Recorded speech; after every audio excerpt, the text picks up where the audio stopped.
भाई टॉपिक है Wheatstone bridge. ध्यान रखियो 3 नंबर के लिए क्लास 12 में बहुत इंपॉर्टेंट टॉपिक है व्हीटस्टोन ब्रिज। समझो व्हीटस्टोन ब्रिज करता क्या है। व्हीटस्टोन ब्रिज का अगर आपके पास 4 रेजिस्टेंसेस हैं 1 2 3 4 और 4 के 4 रेजिस्टेंसेस आपने इस तरीके से ब्रिज की फॉर्म में कनेक्ट कर रखे हैं। इनका नाम रख दिया PQRS। फिर मैंने यहां से एक वायर लिया और इसे एक सेल या बैटरी से कनेक्ट कर दिया। फिर एक की परमानेंट की कनेक्ट करी और इसके बाद एक वायर यहां से कनेक्ट कर दिया। एक यहां से गैल्वेनोमीटर कनेक्ट किया, गैल्वेनोमीटर से एक टेपिंग की कनेक्ट की और टेपिंग की का दूसरा जो वायर पकड़ा वो यहां से कनेक्ट कर दिया। Concept clear all of you? क्या कहता है व्हीटस्टोन ब्रिज, अगर एक एक्सिलरी सर्किट है आपके पास जिसके अंदर एक परमानेंट की, एक टेपिंग की, एक वोल्टेज सोर्स और 4 रेजिस्टेंसेस ऐसे कनेक्ट है जिस प्रकार से मैंने फिगर में कनेक्ट किए हैं। अगर इस तरीके से आपके पास 4 रेजिस्टेंसेस कनेक्ट है, कॉन्सेप्ट क्लियर? ऐसे रेजिस्टेंसेस कनेक्ट होने पर अगर आप टेपिंग की क्लोज करते हैं और क्लोज करने के बावजूद भी गैल्वेनोमीटर की जो नीडल है वो 0 पर रहती है, मतलब गैल्वेनोमीटर के अंदर का करंट 0 होता है, तब P/Q = R/S होता है। ये आप याद रखेंगे। अगर एक्सिलरी सर्किट इस तरीके से है जैसे कि आपको फिगर में दिखाया गया है और टेपिंग की क्लोज होने के बाद भी गैल्वेनोमीटर में कोई डिफ्लेक्शन नहीं है, गैल्वेनोमीटर के अंदर करंट 0 है, ऐसी कंडीशन पर P/Q = R/S होता है। Concept clear all of you? Concept clear? Yes sir. 100%। अब दूसरी बात, अगर पहले से ही आपको न्यूमेरिकल में ये चीज दिखाई देती है P/Q = R/S, ध्यान दें P/Q = R/S, तो 100% IG = 0 होगा। मतलब ये है तो ये होगा और ये है तो ये होगा। Concept clear? इसे मैं प्रूफ भी करवाऊंगा कि ऐसा है। इसके बाद कुछ कंडीशंस भी बताऊंगा कि ऐसा क्यों होता है कि अगर P/Q = R/S है तो IG = 0 है। ध्यान यहाँ रखेंगे सिर्फ आप 15 मिनट ध्यान दीजिए जरा। मैंने मान लिया 4 रेजिस्टेंसेस हैं और एक सोर्स ऑफ EMF से कनेक्ट है इस तरीके से, और यहाँ सेल से करंट चला I और I करंट यहाँ तक पहुंचा और I में से मैंने मान लिया I1 इस तरफ चला गया और I2 इस तरफ।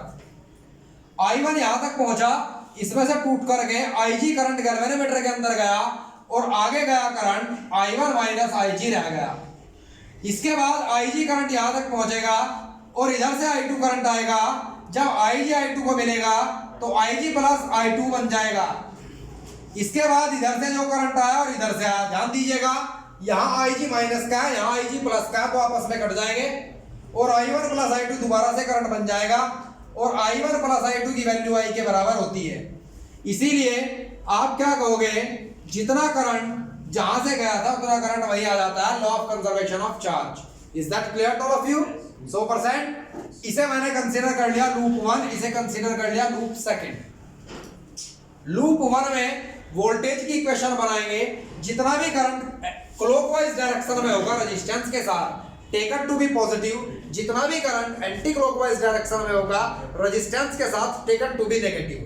Concept clear? मैंने मान लिया अप्लाई किया मैंने लूप 1 में। फर्स्ट लूप में क्या होगा, यहां ध्यान दे, I1 करंट चला क्लॉकवाइज में ऐसे और ये है एंटी क्लॉकवाइज डायरेक्शन, तो I1 * P, वीडियो में आ गया I1 * P, फिर IG * G और ये आया एंटी क्लॉक, इसे माइनस करेंगे I2। इस लूप के अंदर कोई भी सेल नहीं है पर्टिकुलर, तो net voltage 0। Let it be equation first. इसके बाद अप्लाई करेंगे सेकंड लूप में Kirchhoff second law. Second loop में क्या, क्लॉकवाइज डायरेक्शन ये है और एंटी क्लॉकवाइज डायरेक्शन ये है, तो पॉजिटिव लेंगे हम Q I1 - G minus IG * G minus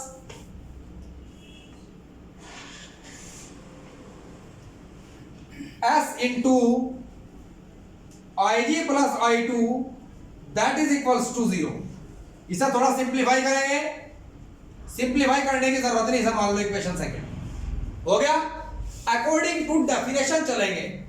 अगर IG की वैल्यू 0 होती है, इफ इस इक्वेशन और इस इक्वेशन में IG की वैल्यू 0 रखो, यहां रखो 0, तो क्या इक्वेशन बन गई? PI1 minus RI2 that equal to 0। ये इक्वेशन मान ली थर्ड, और ये इक्वेशन क्या बन जाएगी? Q इंटू I1 माइनस ये सारी टर्म 0 होगी, S into I2 that equal to 0। Third equation को आप लिख सकते हैं PI1 is equal to RI2, और इसे लिख सकते हैं QI1 that is equal to SI2। ये इक्वेशन 5, ये इक्वेशन 6, और इक्वेशन 5 को इक्वेशन 6 से डिवाइड कर दो। डिवाइड करने पर P upon Q equal to R upon S आ गया। इसका मतलब ये है अगर IG की वैल्यू 0 होती है तो P upon Q equal to R upon S होता है, या फिर अगर P upon Q equal to R upon S होता है तो IG की वैल्यू 0 होती है। अब बोर्ड एग्जाम में किस तरीके के क्वेश्चन आएंगे इसमें, ये भी आ सकता है कि व्हीटस्टोन ब्रिज क्या है, व्हीटस्टोन ब्रिज के उसे प्रूफ करके दिखाइएगा। व्हीटस्टोन ब्रिज को मतलब formula P upon Q equal to R upon S जो इसका प्रिंसिपल है वो प्रूफ करके दिखाइएगा। दूसरी बात ये भी आ सकती है अगर IG की वैल्यू पहले से ही 0 है तो P upon Q R upon S होता है। अगर P upon Q equal to R upon S होता है, क्या IG इक्वल टू 0 भी होगा, तो आप कहेंगे 100% होगा। Concept clear? और सबसे इंपॉर्टेंट क्वेश्चन, ऐसी क्या दुर्घटना घटी कि ये कंडीशन अगर है तो ये कंडीशन होगी, अगर ये कंडीशन है तो ये कंडीशन होगी। ऐसा तब होता है जब यहां जितना वोल्टेज होता है उतना ही वोल्टेज इस कंडीशन पर हो जाता है। अगर P upon Q equal to R upon S के बराबर होगा तो इस पॉइंट का वोल्टेज इस पॉइंट के वोल्टेज के बराबर होगा। तो यहां अगर वोल्टेज V है और यहां भी वोल्टेज अगर V है तो पोटेंशियल डिफरेंस कितना बन जाएगा? 0। दोनों के बीच का पोटेंशियल डिफरेंस 0, तो पोटेंशियल डिफरेंस 0 होने पर इक्विपोटेंशियल सरफेस जनरेट हो जाएगी। जब इक्विपोटेंशियल जनरेट होती है तो work is equal to formula होता है delta V into Q। Voltage 0 तो work done to accelerate a charge particle 0। जब चार्ज पार्टिकल एक्सेलरेट ही नहीं हुआ तो वो करंट पैदा नहीं करेगा। तो मतलब जब यहाँ का वोल्टेज और यहाँ के वोल्टेज के बराबर होता है तो पोटेंशियल डिफरेंस 0 होने के कारण इलेक्ट्रिक वर्क 0 होता है। इलेक्ट्रिक वर्क 0 होता है तो चार्ज के ऊपर फोर्स 0 लगता है। जब चार्ज के ऊपर फोर्स 0 लगता है तो चार्ज एक्सेलरेट 0 होता है। जब चार्ज एक्सेलरेट ही नहीं होता तो करंट 0 होता है। Is that clear to all of you? Concept clear? 100%। इसके बाद मान लीजिए इस पॉइंट को मैंने कहा A और इस पॉइंट को मैंने कहा B, और मैंने मान लिया A पॉइंट का वोल्टेज है VA और B पॉइंट का वोल्टेज है VB। अगर P upon Q equal to R upon S होता है, ये अपॉन ये इक्वल टू ये अपॉन ये, तब हमेशा VA इक्वल टू VB होगा। याद रखेंगे आप, याद रखेंगे। अगर P upon Q greater than R upon S होगा, ये अपॉन ये की वैल्यू ये अपॉन ये होगी, इससे ज्यादा होगी, तब VA ज्यादा होगा VB से।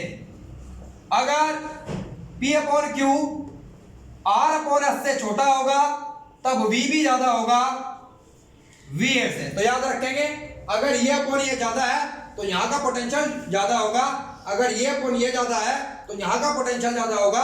अगर दोनों रेशो बराबर है तब यहाँ का वोल्टेज यहाँ के वोल्टेज के बराबर होगा। ये क्वेश्चन कई बार CBSE बोर्ड और ISC बोर्ड में पूछा गया है। इसके बाद जो लास्ट क्वेश्चन बनता है वो क्या बनता है यहां से कि एक व्हीटस्टोन ब्रिज सबसे ज्यादा सेंसिटिव कब होगा? आप क्या कहेंगे? अगर 4 के 4 resistance P equal to Q equal to R equal to S होता है तब सबसे मैक्सिमम व्हीटस्टोन ब्रिज होता है। ये सबसे सेंसिटिव कंडीशन होती है व्हीटस्टोन ब्रिज के लिए। Is that clear to all of you? Concept clear? आगे समझ? चलिए, इसकी एक मेथड मतलब इसकी एक प्रैक्टिकल फॉर्म होती है। ये था थियोरेटिकल कांसेप्ट। इसकी प्रैक्टिकल फॉर्म होती है एक जिसे कहते हैं स्लाइड वायर ब्रिज या metre bridge. Is that clear to all of you? मैं मीटर ब्रिज समझाऊंगा आपको, जरा ध्यान रखेंगे आप वैसे तो देखने में लग नहीं रहा कोई साहब मतलब पूरे साल में कहीं लैब में गया हो एक आधी बार, कोई सा भी लग रहा है मुझे देखने में। प्रैक्टिकल भी आपके बोर्ड के सबके हो गए, पता नहीं कैसा कर दिया होगा प्रैक्टिकल। क्या गया पास करेगा आधी बार? फोन ले गया था, पीडीएफ बना रखी। हाँ वही तो कह रहा मैं पीडीएफ ही ले गया, बैठे यही काम करोगे ना। तू क्या है ना मैं तो मेरा काम हो गया। हाँ छुआछूती होगा तुझे। ध्यान एक वुडन ब्लॉक है, इतना बड़ा भट्टा है तेरी ओ भाई यही काम करना था, करता था। यहाँ देख ले तुझे क्या यो एक लकड़ी का भट्टा है, यो एक लकड़ी का भट्टा है, मान लो, कंसीडर कर लो, वो वाला लग पड़ता कोई बात नहीं। हाँ भाई, इसके बाद इस पर यहाँ एक कॉपर स्ट्रिप लगी होगी, एक कॉपर स्ट्रिप यहाँ लगी होगी, ठीक है जी, आया समझ। बीच में एक कॉपर स्ट्रिप यहाँ होगी, दो एल शेप की कॉपर स्ट्रिप और स्क्रू से टाइट हो यहाँ, समझ गए। फिर एक स्क्रू यहां से लेकर यहां तक 100 सेंटीमीटर का वायर होगा। आप में से जो ज्यादा बड़ा जी ऐसा होगा, नहीं जी 102 सेंटीमीटर का होगा, 1 सेंटीमीटर ही होगा, फालतू एक ही होगा, ऐसे भी होगा। तो 100 सेंटीमीटर यहां से है रीडिंग यहां तक की, 100 सेंटीमीटर मतलब 1 मीटर, 1 मीटर मतलब, इसीलिए इसका नाम मीटर ब्रिज भी है। Is that clear to all of you?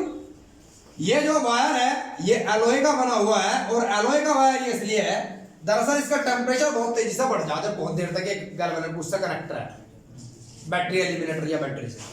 और अगर ये कॉपर वायर होता तो कॉपर एक मेटल है, टेम्परेचर बढ़ने पर उसका शेप और साइज बिगड़ जाता है, कहीं से वो थिन हो जाता है और कहीं से thin, area of cross section uniform नहीं रहता। क्वेश्चन आया, why do we use an alloy as the wire in the slide wire bridge? तो आप क्या कहेंगे? Because it is an alloy and even at high temperature its area of cross section remain constant, remain uniform. Is that clear to all of you? Concept clear? और temperature resistance negative भी होता है इसका, temperature resistance बताया था मैंने, coefficient of temperature resistance वो भी नेगेटिव होता है।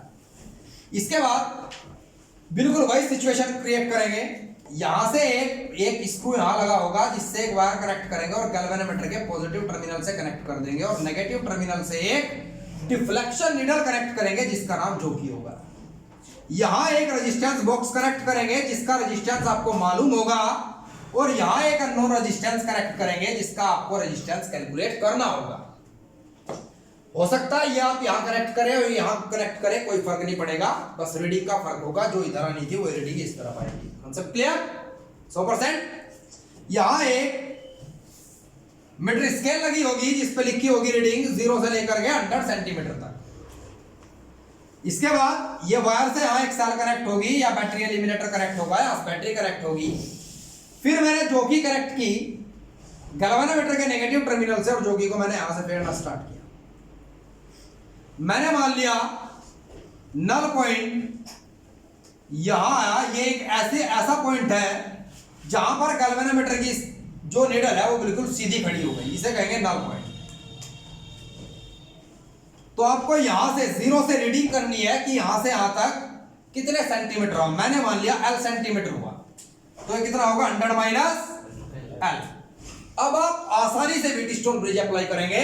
मान लीजिए इसका रेजिस्टेंस R है, तो R upon L that is equal to X upon 100 minus L, और इस तरीके से आप X की वैल्यू कैलकुलेट कर लेंगे। Is that clear to all of you? इससे रिलेटेड कुछ क्वेश्चन इस तरीके के आ सकते हैं। जब एलॉय का वायर लिया था तो फिर स्ट्रिप हमने कॉपर की क्यों ली? It is used to calculate unknown resistance here with the help of deflection of electric current. Alloy उसका जो रेजिस्टिविटी होती है वो ज्यादा होती है और कंडक्टिविटी कम होती है, और कॉपर एक मेटल है उसकी कंडक्टिविटी ज्यादा होती है, तो करंट के केस में इसलिए हम कॉपर की स्ट्रिप यूज करते हैं।